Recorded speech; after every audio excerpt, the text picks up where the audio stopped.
Okay. I mean, you asked me kind of like an interlude question. So maybe I will ask you an interlude question before we maybe get into the geopolitics, which something's coming. Something's coming. I'll give you a choice. Would you like a culinary question or a more absurd question? Ooh, it's hard to decide. Why do I have to decide? Okay. Describe the benefits of lab-grown humans. Like, you know how there's lab-grown meat? Like, Okay. I can imagine in like some sort of dystopian future where they're just growing whole humans in the lab. I mean, I would assume that if you have the technology to grow an entire human in the lab, you could also like prevent some like diseases that like that are already existing at birth.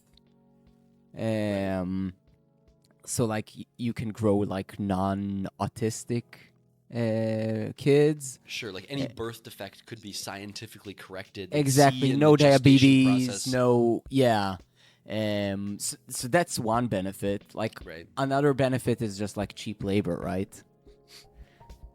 I mean, if you can grow like an entire human being and you have the technology also to like set some like knowledge into this human being, you can like grow a human being that like has a specific knowledge of doing like a specific task. But what you say is not so far off, because like if like instincts are embedded in DNA, like, yeah, exactly. You know, the baby turtle knows to swim into the ocean. What you say could be possible. But like, I mean, of course, like this is the question. Like, should I bring any ethics into this discussion? Because like, of course, like ethically, like I don't think I need to explain the problems of what I just described, right? Well, the question, if we're being strict, the question is describe the benefits. So it's really a loaded question. Yeah, exactly. So like, I think the benefits are clear. Like, of course, like cheap labor, birth defects, and also like there is a current problem in the West, right? Of like the birth rate slowing birth rates. It's not only slow, it's negative. Negative, yeah. Yeah, it's a negative birth rate. So of course, like another benefit is like people don't have to have sex anymore. Like you don't want to have sex, fine. Don't have sex, don't have children. We'll make our own artificial children. Like the government can just make as many children they want, like to get the economy going, right? Government produced children. Yeah. So sure. I think these are the benefits. But like, of course, again, ethically, like I'm not a big fan of like, it's like lab-grown humans.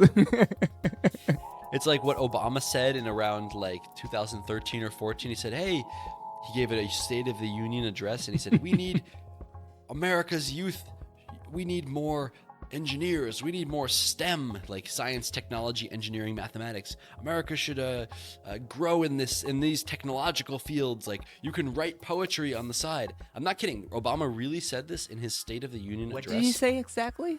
This was around 2013. Obama gave a State of the Union address. It's after his re-election. Yeah. So he could say whatever he wants. The late second term, he gave a State of the Union, and in it he encouraged young people, my generation basically, I was around 21 at the time, to pursue STEM fields. STEM, I think it's an American term for science, technology, engineering, mathematics. Okay. And he said something like, we need this, to help our country, blah, blah, blah.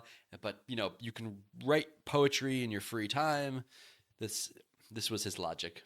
So instead of waiting for people to pursue those fields, you could simply just flip some switches in the lab. Yeah. Grow a generation of STEM fields. Generate some engineers. Generate the engineers. I don't say this is good or bad, but Obama could have done it. Obama. He had the technology. If the technology was there. Well, I don't know what to say. Okay. Maybe it's a bit of a too absurd question.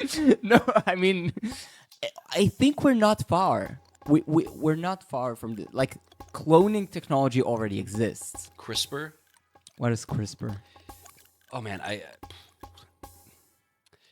don't know so much, but I had a friend who was talking about a biology pharmaceutical industry friend who was talking about this CRISPR technology, and this is like gene modification technology, from what I understand. Okay. And they can already do some like gene modification in simple organisms.